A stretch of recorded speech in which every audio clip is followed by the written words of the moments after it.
NVNI stock analysis Tuesday and onwards. Am I buying? I'm covering all that in the short 1 minute video, so watch till the end. Look, I've invested well over tens of thousands of dollars in courses and mentors, and I've done well over 5 years into the markets. Again, everything is documented on my YouTube channel, so you can check it out.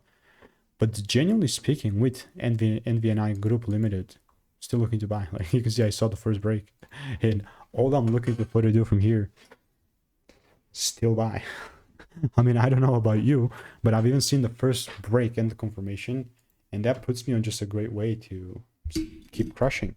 In other words, I mean, I have this, and if there's that second break, not only am I looking for a swing opportunity to take things up, but lower time frame, I mean, ideally, I would like to see a little pull down and some sort of shift, but I'm not going to force it, I'm not going to force it, not even going to be overly excited, so just sticking to my edge.